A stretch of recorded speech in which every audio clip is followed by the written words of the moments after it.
하나님 앞에 다 함께 기도하면서 수요 예배를 올려드리도록 하겠습니다. 천지우주제시여 지극히 높으신 하나님 아버지, 오늘도 우리들이 비대면이지만 각 가정에서 수요 예배를 통하여 하나님께 영광 돌립니다.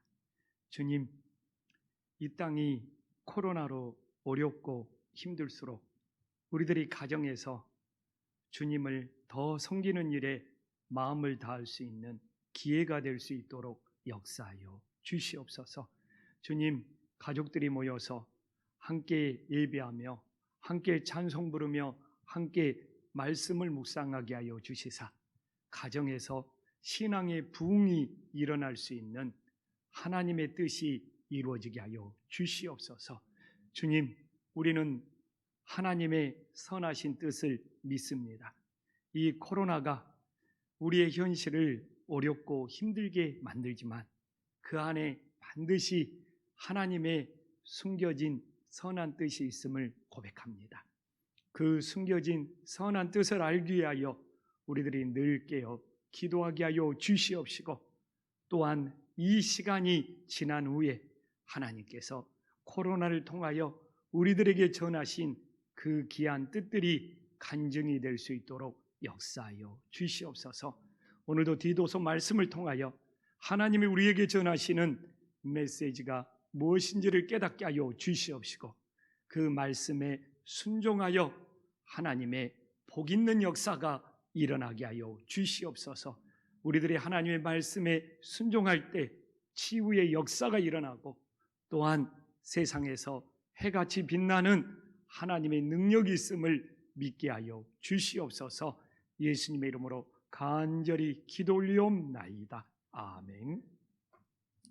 하나님이 주시는 말씀, 오늘은 디도서 3장 1절에서 3절입니다. 디도서 3장 1절에서 3절, 그냥 가정에서든 저랑 함께 한 목소리로 읽었으면 좋겠습니다. 디도서 3장 1절에서 3절, 신약성경 349쪽입니다. 함께 읽어가겠습니다.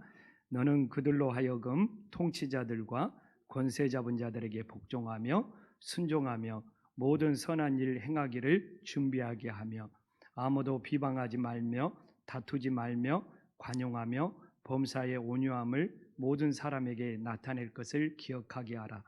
우리도 전에는 어리석은 자요 순종하지 아니하는 자요 속은 자요 여러 가지 정욕과 행락의 종노릇한 자요 악독과 투기를 일삼은 자요 가증스러운 자요 피차 미워한 자였으나. 아멘. 바울이 디도에게 이렇게 서신을 보내는 말씀을 묵상할수록, 그렇게 우리가 지금 계속 바울 서신을 묵상해 오고 있지 않습니까? 그리고 지금은 디도서를 묵상하고 있는데, 바울이 가장 중요하게 생각하는 것이 무엇인지가 이렇게 바울 서신을 묵상하면 묵상할수록 제 가슴속에 깊게 다가오는 거예요. 바울의 가장 최고의 관심사, 바울이 가장 중요하게 생각하는 것은 어떻게 예수님의 복음을 전파할 수 있느냐, 정말 피 묻은 십자가의 복음을 전파하는 일에 바울은 가장 중요하게 생각하고 거기에 마음을 다하고 있음을 정말 바울 서신을 묵상하면서 느낄 수 있는 거예요.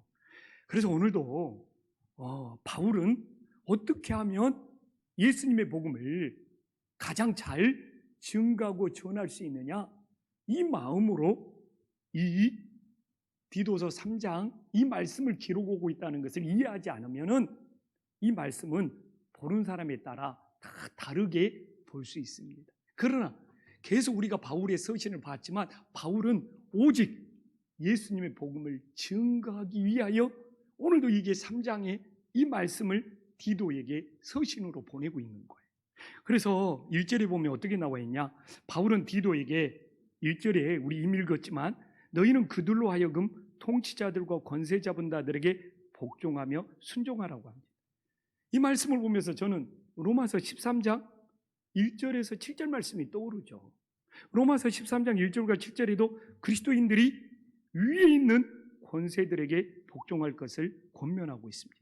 근데 중요한 것은 이렇게 말씀을 하는 바울의 의도가 뭐냐 이거예요.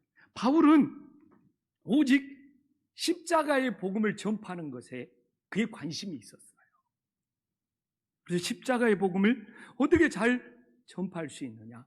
그래서 십자가의 복음을 전파하기 위해서는 당시에 바로 이 로마에 있는 그들로 하여금 통치자들과 권세자들에게 복종하며 순종할 때 바로 로마에서 예수님의 복음을 전파하고 또 로마가 중심이 되어서 세계 모든 나라에 십자가의 복음을 전파할 수 있겠다는 바울의 어떻게 보면 선교 전략이었던 것이죠. 근데 여기서 좀 당시의 배경을 알아야 돼요. 왜 바울이 로마서 13장에서나 오늘 디도서 3장에서 통치자들과 권세자들에게 복종하며 순종하라고 하느냐, 그 역사적인 배경을 우리가 좀 이해해야지 어떻게 보면 바울 서신이나 또 이렇게 로마서부터 시작해서 모든 것을 좀 이해할 수 있어요. 로마와 유대교의 관계, 유대교와 기독교의 관계가 이 로마 시대에 어떠했는지를 우리가 그걸 잘 이해하지 못하면 하나님의 말씀을 바르게 깨달을 수 없습니다. 사실 로마와 이 유대인들은 적대적인 관계였어요. 정치적으로도 적대적인 관계였을 뿐만 아니라 이 경제적인 것 속에서도 적대적인 관계였습니다. 그래서 로마가 이 이스라엘을 유대인들을 지배하고 있었기 때문에 정치적인 대립, 정치적인 갈등은 이루 말할 것도 없었죠. 그러나 어떻게 보면 더 심각한 것은 뭐냐면 이 로마 사람들과 유대인들이 금융의 주도권, 경제의 주도권을 정말 놓고 치열하게 경쟁하고 다퉜어요. 로마가 이 유대인들을 지배하고 있어도 이 유대인들이 상술이 뛰어나다 보니까 이 지배받고 있는 유대인들이 로마에 들어와서 이 금융을 다 장악을 해버려요.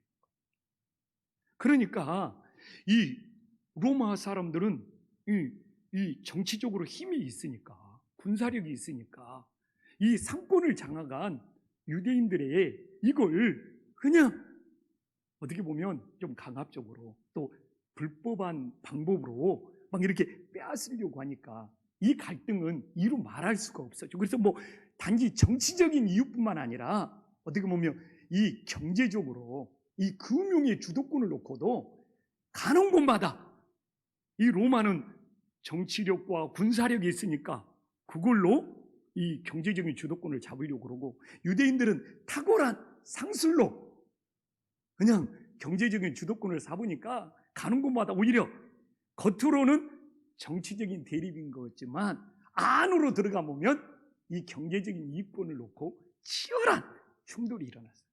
근데 고래 싸움에 새우등이 터지는 거예요. 기독교인들이 유대인들 취급을 받은 거예요. 오히려 기독교인들과 유대인들은 너무 관계가 안 좋았어요. 이 유대인들이 기독교를 이단 취급하고 배척하고 핍박하는 것은 로마보다 더했으면 더했지 덜하지가 않았어요. 그래서 유대인들이 기독교를 너무 배척하고 핍박하고 사실 지금도 그렇습니다. 이 유대인 마을에서 예수님을 하나 믿어서 유대교에서 기독교로 개종 오면 동네 사람들이 꽃다발 폭탄을 선물로 보내서 그 집을 폭파시켜버릴 정도로 현재 진행형입니다. 유대인들이 기독교를 핍박하는 것은.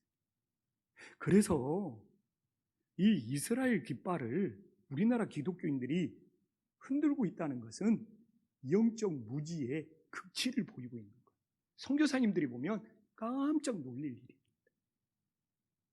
그런데 로마 시대에서도 금융을 장악하고 있는 유대인들이 기독교인들을 얼마나 배척했는지 물건도 못 사게 만들어버릴 정도로, 돈을 빌릴 수 있는 방법을 다 차단해버릴 정도로 그렇게 유대인들이 기독교인들이 핍박하고 괴롭혔습니다. 그래서 겉으로는 로마가 유대인들을 지배하고 있지만 안으로 들어가면 유대인들이 다 금융을 장악하고, 그러다 보니까 로마가 내버려 두겠습니까? 자꾸 그 금융을 뺏어가려 올려오려니까. 그러니까 유대인들이 로마에서 폭동을 일으켰어요. 근데 그것이 뭐 정치적인 뭐 독립을 위해서 뭐 폭동을 일으킨 것보다는 자기들의 상권을 빼앗기지 않으려고 폭동을 일으켰던 마음이 더 크다고 그래요. 근데 그러면 로마는 이제 유대인들에게 상권을 되찾을 수 있는 방법이 뭡니까? 로마에서 유대인들을 다 추방시켜버립니다. 재산을 하나도 못 가져가게 로마에 다 놔두게 만들면서 유대인들을 추방시켜버립니다. 근데 문제는 뭐냐? 이 기독교인들이 유대교의 한 분파로 취급을 당한다는 거예요. 그래가지고 애매한 기독교인들까지도 우리 알잖아요. 브리스길라, 아굴라까지도 로마에서 재산을 다 놔두고 추방을 당해버리는 거예요. 근데 기독교인들은 너무 억울한 거예요. 유대인들이 오히려 기독교를 핍박하고 있는데 로마 사람들의 입장에서 볼 때는 또 유대인과 기독교인들을 같이 봐버리고. 참, 진짜 우리 기독교의 입장에서 보면 이건 너무 속상하고 억울한 일이죠. 그래서 바울은 이런 관계를, 이런 거에서 벗어나고 싶었어요. 좀 유대교하고 차별성이 있고, 유대교하고 우리는 다르고, 우리는 유대교의 한 분파가 아니다는 것을 로마 사람들한테 인정을 받아서 유대교의 종교가 아닌 기독교의 십자가의 복음을 바울은 그렇게 전하고 싶은 마음이 간절했습니다. 그래서 로마서 13장에서도 바울의 이런 마음이 깔려 있고, 오늘 본문에서도 지금 바울이 이렇게 말하고 있는 의도를 알아야 돼요. 우리는 유대교하고 다르다.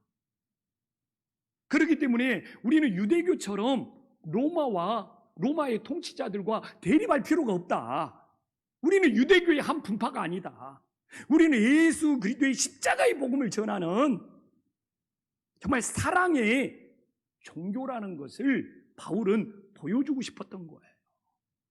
그래서 바울은 이 로마를 복음화시키면 세계를 복음화시킬 수 있다는 어떤 복음에 대한 꿈과 비전이 있었던 것이죠. 그래서 오늘 1절 후반부에 봐보십시오. 1절 후반부에 모든 선한 일 행하기를 준비하라. 이게 이제 유대교하고 차별성이죠. 보면은 하나님의 자녀들이 복음을 전파하기 위하여 지금 살고 있는 나라 로마에서 무슨 화재가 발생하고 질병이 발생하고 여러 가지 재난을 당할 때 예수님의 사랑을 전할 수 있도록 준비라는 거예요. 그래서 유대교는 상권을 장악하고 어떤 물질밖에 모르지만, 우리 기독교는 그냥 무슨 국가에서 재난이나 어려운 일이 일어나면 예수님의 사랑으로 선한 일을 행하면서 그걸 정말 도우면서, 우리 기독교는 사랑의 종교다 하면서 이렇게 바울은 예수님의 복음을 전하고 싶었던 것입니다. 그래서 바울은 이 복음 전파를 위하여 선한 일을 허물어 예수 그리스도를 정말 사랑을 보여줘서 로마를 변화시키고 싶었어요. 예수님 믿는 나라로. 그래서 지난주에도 바울은 그랬잖아요. 종들을, 지난주 말씀은 종들에게, 상전들에게 복종하라. 그러면 우리는 생각할 수 있어요. 아니, 종들이 노예 해방을 해가지고 세상을 바꿔야지 무슨 상전에게 복종이라고 하냐. 근데 바울은 상전에게 복종해서, 제가 이야기했잖아요. 예수님의 복음을 전해라. 그러면 상전이 예수님을 믿으면 어떻게 되는 거예요? 이제 주인과 종의 관계가 아니라 형제의 관계가 된다는 거예요. 그 내용이 빌레몬서입니다. 빌레몬서. 그 내용이 빌레몬서예요. 그러니까 뭐 폭력을 통해서, 뭐 투쟁을 통해서 세상을 바꿀 수도 있지만, 기독교는 진짜 예수님의 복음이 돌아가면 이게 세상이 변화된다는 거예요. 그래서 종들이 상전들에게 진짜 예수님의 복음을 전하면, 그래서 상전들이 예수님을 믿으면, 예수님 믿기 전에는 종과 주인의 관계였지만, 상전과 머슴의 관계였지만, 십자가의 복음이 들어가면 예수님 안에서 형제 자매가 된다는 것이 바울은 복음의 능력으로 믿었던 거죠. 그래서 바울은 이런 복음의 능력을 믿었기 때문에, 근데 오늘도 어떻게 보면 그 바울의 마음이 똑같이 깔려 있어요. 로마를 바꾸기 위해서는 로마하고 싸우고 투쟁하는 것이 아니라 예수님의 사랑으로, 오늘 선한 일을 하는 예수님의 사랑으로 로마를 변화시키고 로마를 바꿀 수 있었다는 것이죠. 그래서 이 땅에 살아가는 우리 그리스도인들이 지금 이 세상에서 예수님의 복음을 전하기 위해서 어떻게 해야 되느냐? 저는 바울의 방법을 따라야 되지 않을까? 바울처럼 막 다투고 싸워서 세상을 바꾸는 것이 아니라 예수님의 복음을 전하고 그 예수님의 복음을 전하기 위하여 정말 선한 일을 할 수 있는 주님의 사랑을 베풀어서 정말 모든 걸 바꾸고 싶었던 그 바울의 심정으로, 그 성경으로 돌아갈 때 이 땅에 다시 놀라운 복음의 전파의 역사가 다시 일어날 수 있음을 오늘 말씀으로 돌아가서 다시 한번 묵상해 볼 수 있기를 간절히 소망합니다. 그러면 하나님의 자녀들이 복음을 전파하기 위해서 어떻게 살아야 되는지 2절에 나오고 있는데, 두 가지를 하지 말라고 그러고 두 가지를 하라고 합니다. 부정적인 거 두 가지를 하지 말고 긍정적인 거 두 가지를 하라고 합니다, 바울은. 그럼 부정적인 거 두 가지를 하지 말라고 합니다, 그리스도인들이. 부정적인 거 두 가지가 뭡니까? 2절에 보면 아무도 비방하지 말며 다투지 말라고 합니다.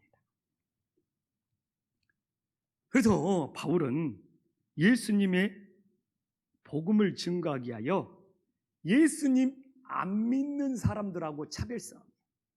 지금 예수님 안 믿는 사람들은, 불신자들은 그냥 비방하고 다니고 다투고 그러지만 예수님 믿는 사람들은 비방하지 말고 다투지 말아야지 복음의 능력, 십자가의 능력이 나타난다는 거예요.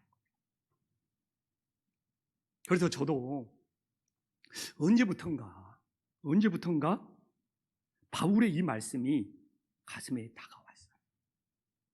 그래서 교회에서 정말 내가 이 목회하면서 어떤 성도도 비방하지 말자. 교회에서는 누구하고도 내가 다투지 말자. 성도는 다툼의 대상이 아니고 사랑의 대상이다. 정말 이걸 가슴 깊게 새겼어요. 그래서 제가 목회하면서 정말 성도들하고 막 서로 비방전을 벌이고 막 다툼했던 그런 기억들이 저한테는 그렇게 없는 것 같아요. 만약 성도님들이 있다고 뭐 말하시면 저도 뭐 어떻게 할 수는 없지만, 그래도 막 성도들이 뭐 좀 교회에 대해서 뭐 비방할지라도, 그리고 뭐 목회자하고 다투려고 할지라도 이렇게 좀 박수는 같이 마주쳐야지 소리가 난다는 것처럼 제가 손바닥을 같이 마주친 적은 없었던 것 같아요. 그게 왜 그러느냐? 하나님의 말씀이 그렇기 때문에. 그래서 정말 예수님을 믿는 사람이라면 부정적인 거 두 가지를 하지 말아야 된다. 아무도 비방하지 말며 다투지 말아야 된다. 근데 이 땅의 기독교인들이 막 비방전을 벌이고 다툼을 벌인다면 바울의 입장에서는 복음 전파의 능력을 잃어버린다는 거죠. 그래서 제가 우리 김포한신교회에서 늘 강조하는 것은, 우리 김포한신교회는 성도 간에 서로 비방하지 말고 서로 다투지 아니함으로써 정말 화목한 교회가 되어야 된다. 그리고 이 교회뿐만 아니라 정말 이 세상을 향하여서도 우리 기독교인들이 아무도 비방하지 말고 다투지 않음으로써, 그 바울의 그렇게 하는 마음은 뭐라고요? 그렇게 해서 예수님의 복음을 증거하자는 그 바울의 그 중심을 우리들이 본받을 수 있기를 간절히 소망합니다. 또한 해야 될 두 가지는 무엇입니까? 오늘 2절에 나와 있잖아요. 긍정적인 것 두 가지는 관용하며 범사의 온유함을 모든 사람에게 나타내라는 것입니다. 여기서 관용이라는 것은 무엇입니까? 자신의 이익을 걱정하지 않고 자신의 손해를 감수하면서 타인의 어려움을 도와주는 것이 관용입니다. 그래서 관용이라는 것은 내가 손해볼지라도, 내 이익이 사라질지라도, 여기서 관용은 어려운 이웃을 도와주는 거예요. 그래서 저는 우리 김포한신교회가 오늘도 몇 분 성도님들을 만났는데 참 목장에서 선교를 계속 해나갈 수 있느냐, 이 걱정들을 많이 하셔요. 그러나 정말 성도님들에게 나누고 싶은 것은 우리가 이때 선교를 향하여 관용해야 된다. 지금 우리들의 어떤 이익, 우리들의 어떤 손해 이런 것 따지면 선교는 다 중단될 수밖에 없다. 우리가 선교를 향하여서는 관용을 했으면 좋겠어요. 내 이익, 내 손해 따지지 않고 정말 어려운 선교사님들에게 끊임없이 예수님의 사랑을 나누어야지 예수님의 복음이 정말 땅끝까지 증거되는 놀라운 역사가 있음을 믿으시기를 간절히 소망합니다. 또 하나는 온유는 뭡니까? 온유는 잘 알잖아요. 성령의 9가지 열매. 하나님 앞에서 내 고집을 내려놓는 것. 이게 이제 그 원어. 이게 하나님 앞에 내 고집을 이게 온유에서 하나님 앞에 내 고집을 내려놓으면 어떻게 됩니까? 순종하는 사람이 되는 것이죠. 그러면 이제 우리 장로님들이, 우리 권사님들이 하나님 앞에 고집 부리지 않고 하나님 앞에 순종하는 온유함을 보이면 그게 그렇게 신앙의 덕이 되는 것이죠. 그래서 오늘 나와 있잖아요. 우리는 이 이웃들에게, 세상 사람들에게 오늘 부정적인 기억이 아니라 긍정적인 기억을 심어줄 때 복음이 전파되는 거잖아요. 그래서 지금 이 땅의 기독교가 지금 안 믿는 사람들에게 어떤 기억을 심어주냐, 이게 복음을 전할 수 있느냐, 이 중요한 열쇠. 그러니까 선교사님들이 선교지에 들어가서 제일 중요한 것이 뭡니까? 선교사님들이 선교하는 지역에 어떤 기억을 심어주냐, 부정적인 기억을 심어주냐, 사랑의 기억을 심어주냐. 부정적인 기억을 심어주면 선교는 실패하기 시작하는 것이죠. 그러나 사랑의 기억을 심어주면 선교는 정말 그 사람들을 변화시키기 시작하는 거예요. 우리 김포한신교회가 이 지역사회에 부정적인 기억을 심어줄 건가? 정말 이 북무동, 이 김포에 우리 김포한신교회가 긍정적인 기억을 심어줄 건가? 이건 앞으로 한신교회의 비전이 달린 문제죠. 그럴 때는 우리 성도 한 사람 한 사람들이 정말 신앙생활을 하면서 내가 살고 있는 지역에 어떤 기억을 심어주고 있느냐. 우리들은 부정적인 기억이 아니라 예수님의 사랑의 기억을 심어줄 수 있는 은혜의 역사가 일어나기를 간절히 소망합니다. 그래서 제가 요새 하나님의 말씀을 더 깊게 묵상하면서 막 바울의 마음이 느껴지는 거예요. 야, 바울은 이렇게 예수님의 복음을 전하고 싶어서, 이렇게 피 묻은 십자가의 복음을 전하고 싶어서 바울의 이런 애끓는 마음이 있었는데 어떻게 해서든지 예수님의 복음을 전하고 싶어서 부정적인 것들은, 비방하는 거나 다투는 것은 다 버리고 정말 관용하면서 온유한 마음으로 예수님의 복음을 전하고 싶었는데 우리들이 다시 성경으로 돌아가서 그 길을 따라야 되는 것이 아닌가. 이 시대에 혹시 우리들이 말씀을 잃어버리고 각각 제멋대로 하고 있지는 않는가, 막 그런 안타까움들이 밀려오는 거예요. 정말 이 땅의 교회들이, 이 땅의 그리스도인들이, 이 땅의 저 같은 목회자들이 세상을 향하여 좋은 기억을 심어줘야 되는데 나쁜 기억, 부정적인 기억만 심어준다면 앞으로 예수님의 복음 어떻게 증거될 건가? 우리들의 기도 제목이지 않습니까? 그래서 이제 바울은 예수님을 믿기 전과 믿은 후에 어떻게 변화돼야지 좋은 기억을 심어줄 수 있느냐. 예수님 믿기 이전에는 우리들이 부정적인 기억들이 많았다는 것이죠. 오늘은 예수님 믿기 전에 우리가 부정적인 기억들밖에 못 살펴볼 것 같아요. 그리고 이제 다음으로 넘어가서 예수님을 믿고 변화된 이후에 정말 좋은 기억, 긍정적인 기억, 사랑의 기억을 어떻게 심어줄 건가를 나눌 수 있을 것 같아요. 그래서 예수님 믿기 전에 우리들이 십자가의 보혈로 구원받기 전에 우리들의 모습은 어떠했습니까? 3절에 나왔잖아요. 3절에 보면 아니하는 자였어요. 3절에 보면 아니하는 자. 우리도 전에는 어리석은 자요, 순종하지 아니하는 자요. 이게 하나님 앞에 순종을 안 한다는 것은 어떻게 보면 아무것도 안 한다는 거. 그러니까 예수님 믿기 전에는 하나님 앞에 어떻게 하면 안 할 건가? 아니하는 자가 되는 거예요. 아니하는 자가 되는 거예요. 순종하지 아니한다는 것은 어떻게 보면 하나님의 뜻을 전혀 모르는 영적인 소경 상태가 되는 것이죠. 그래서 순종하지 아니하기 때문에 어리석은 자가 되는 것이죠. 그래서 우리는 정말 신앙생활을 하면서 아직도 내가 하나님 말씀 앞에 순종하지 아니하려고 하는 모습들이 있는가? 이건 변화되기 전의 모습이거든요. 우리들이 예수님 믿고 진짜 변화됐다면 정말 순종하지 아니하는 어리석은 자가 아니라 하나님의 말씀이라면 바울처럼 순종할 수 있는 믿음의 자녀들이 될 수 있기를 간절히 소망합니다. 또 예수님 믿기 전에는 어떻게 됐습니까? 3절에 나와 있잖아요. 세상의 종로로 됐다고. 그냥 여러 가지 정욕과 행락의 종로로 단자요.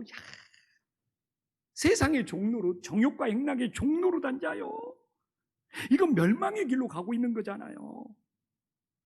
이건 속은 자라고 나와 있는 것처럼 정말 거짓에 속고 있는 거잖아요. 우리는 주님의 자녀가 되었는데 최근에 우리가 이 마귀와 그의 종로를 하면 계시록에서 그들과 함께 멸망한다는 이야기도 나와요. 우리가 살펴본 적이 있잖아요. 그들과 함께 멸망한다. 우리는 정말 하나님의 자녀가 되어야 된다. 하나님의 자녀가 되어서 하나님 나라를 상속받아야 된다. 근데 우리는 누구의 종노릇을 하고 있는가? 우리가 막 행락을 즐기고 정욕을 즐기며 육신의 만족을 느끼는 것 같지만 그게 바로 세상의 종노릇을 하고 있다는 것이죠. 거기에서 즐거움을 찾고 있다면. 그래서 우리는 진짜 세상의 종노릇 하는 것이 아니라 이전에 예수님 믿고 변화되어서 하나님의 자녀가 될 수 있는 은혜의 역사가 일어나기를 간절히 소망합니다. 그 다음에 세 번째는 뭡니까? 악독과 투기를 일삼는 자라고 하고 있지 않습니까? 일삼는 자. 무엇을 일삼고 있느냐?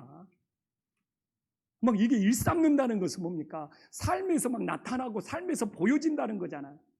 막 밖으로 막 그가 막 일삼는 것들이 막 드러난다는 거잖아요. 근데 이 일삼는 것을 보면 그냥 하나님 믿는 모습이 하나도 없는 거예요. 정례미가 뚝 떨어지는 거예요. 일삼는 모습을 보면 예수님을 믿고 싶어 해야 되는데 뭐 일삼는 모습을 보면 오늘 악독과 투기가 막 가득한 거예요. 이거 변화되기 전의 모습이니까. 여기서 일삼는 악독과 투기가, 악독은 뭡니까? 우리 마음속에 있는 것이고 악독은 우리 마음속에 있는 거예요. 이 악독이 밖으로 나오면 어떻게 됩니까? 투기로 밖으로 나오는 거예요. 이 마음속에 그냥 악독이 쌓이면 그 악독이 밖으로 막 투기로 나오는 거예요. 근데 신앙에서 제일 무서운 것이 투기죠. 막 주변 사람들이 막 충성 봉사하면 막 그분들을 막 격려하고 칭찬해 주는 것이 아니라 투기가 나와버린다면 그 모습은 예수님 믿고 우리들이 진짜 변화된 모습인지를 돌아봐야 되는 것이죠. 그래서 내 마음에 자꾸 악독이 쌓이면 안 되는 거예요. 그래서 이 악독 같은 것은 우리들이 다 회개함으로 토해내는 놀라운 역사가 일어나기를 간절히 소망합니다. 그래서 내 마음속에 악독이 사라지면 사람들을 향하여 밖으로 나오는 투기는 생길 수가 없는 거죠. 그런 마음속에 자꾸 악독이 쌓이면 그냥 주변 사람들이 하는 일들이 다 안 입고 온 거예요. 그런 거 있잖아요. 다 그냥 꼴보기 싫고 안 입고 없고 그냥 나보다 그냥 조금 더 앞서가는 것 같으면 그냥 투기가 나온다는 것이죠. 그리고 우리는 오늘도 예수님 안에서 악독 같은 것은 조금도 남기지 않고 다 버림으로써 정말 투기가 아니라 위로와 사랑이 나올 수 있는 믿음의 자녀들이 되기를 간절히 소망합니다. 그래서 예수님 믿기 전에 지금도 세상 사람들의 모습일 수 있어요. 뭐라고 합니까? 이 마지막 넷째로 가증스러운 자요 피참 미워하는 자라. 여기서 가증스럽다는 뭡니까? 남들에게 혐오감을 주는 거예요. 예수님 믿는 사람들이 혐오감을 주면 어떻게 복음을 전하겠습니까? 요새 한국 정치를 보면 막 혐오감, 막 가증스럽다는 이야기를 얼마나 많이 합니까? 여야를 막론하고. 그리고 그냥 우리나라를 보면 그냥 피참 미워하는 자요. 주일날도 말씀을 나눴지만 서로 그냥 자로 치우치고 우로 치우쳐가지고 그냥 서로 미워하는 자예요. 제가 주중에도 우리 부교육자들이나 또 나눠봤지만 왜 좌로나 우로나만 치우쳐 있느냐? 제3의 길도 있는데, 제3의 길도 있는데, 합당한 길도 있는데, 균형적인 길도 있는데 왜 그거를 바라볼 수는 없을까? 왜 좌로나 우로나만 치우쳐가지고 자기 주장이 맞다고 서로 피차 미워하고 있을까? 왜 새로운 길에 대해서는 찾고 있지 않을까? 그런 아쉬움을 나눈 적이 있습니다. 그래서 우리가 어떻게 가증스러워서 이건 이웃들에게 혐오감을 주고 피차 미워해서 정말 갈등과 대립만 더 커진다면 이게 예수님 믿기 이전의 모습이라는 것이죠. 근데 예수님 믿는 사람들이 이러면 어떻게 진짜 예수님을 믿고 변화될 수 있다고 할 수 있지 않습니까? 그래서 피차 미워하는 것을 보면서 예수님께서는 서로 미워하는 것이 아니라 서로 사랑하라고 하셨는데, 근데 오늘 제가 서로 사랑하라고 하셨는데 이게 굉장히 공허하게 들려요. 이게 예수님이 주시는 새 계명인데 우리는 피차 미워하는 것이 아니라 피차 사랑하고 서로 정말 섬기는, 정말 예수님의 새 계명을 따라야 되는 것이 정말 변화된 그리스도인의 모습이 아닌가, 다시 돌아볼 수 있기를 간절히 소망합니다. 정말 오늘 하나님의 말씀을 묵상하면서 바울은 진짜 자기가 전하는 십자가 복음의 능력을 믿은 사람이구나. 십자가 복음을 받아들이면 그걸 통해서 사람이 변화되어서 정말 모든 문제가 해결된다고 온전히 믿었던 사람이구나. 그래서 그토록 십자가의 복음을 전하기 위해서 마음을 다했다는 것을 정말 뼈저리게 느끼게 해주네요. 그런데 오늘 믿기 이전의 모습 살펴봤지만 예수님을 진짜로 믿는다면 이 모습은 다 사라지고 우리들이 서로 사랑할 수 있는 새로운 모습으로 변화된다는 것을 다시 한번 믿을 수 있기를 예수님의 이름으로 간절히 축원합니다. 기도하겠습니다. 하나님 아버지, 정말 바울이 전하는 서신을 보면서 바울의 중심이, 바울에게 가장 중요한 것이 예수님의 피 묻은 복음임을 우리들에게 구구절절 증거하고 있음을 느낄 수 있습니다. 종들에게, 정말 당시의 주인들, 상전들에게 복종하라고 하는 이유도, 상전들이 예수님을 믿으면 주인과 노예의 관계가 아니라 예수님 안에서 형제가 될 수 있다는 그 진짜 복음의 능력을 믿었던 것이고, 오늘도 위에 있는 권세들에게 복종하라고 하는 것은 유대교와 다르게 기독교는 선을 행할 수 있는 사랑의 종교가 되어서 정말 로마를 예수님 믿는 나라로 바꾸고 싶은 바울의 비전이 담겨 있음을 우리들에게 전해주고 있습니다. 그리고 바울은 복음을 전하기 위하여 정말 버릴 것과 해야 할 것을 분명히 전해주고 있습니다. 우리들이 십자가의 복음을 전하는 하나님의 자녀라면 세상 사람들과 다르게 비방하는 것과 다투는 것은 버리게 하여 주시옵시고, 하나님 안에서 정말 내 관용을 보여서 손해볼지라도 예수님의 복음을 전하는 관용을 보이게 해주시고, 정말 내 고집을 꺾고 온유함으로 순종할 수 있는 그 예수님의 사랑을 따르게 하여 주시사 예수님의 십자가의 복음을 전파할 수 있는 주님의 자녀들이 되게 하여 주시옵소서. 오늘 바울이 예수님을 믿기 전에, 변화되기 전에 모습을 우리들에게 전해주고 있습니다. 혹시 아직도 변화되기 전의 모습이 우리들에게 남아있다면 오늘 말씀을 통하여 깨닫고 이제는 모두 다 십자가 아래 장사 지내고 정말 피차 미워하는 관계가 아니라 서로 사랑하라는 예수님의 새 계명을 따를 수 있는 주님의 자녀들이 되게 하여 주시옵소서. 오직 이 땅에 사는 우리들의 최고의 관심은 바울처럼 이 십자가의 복음이 사람을 변화시킬 수 있는 최고의 능력이 됨을 믿고 따르고 전하게 하여 주시옵소서. 예수님의 이름으로 기도 올리옵나이다. 아멘.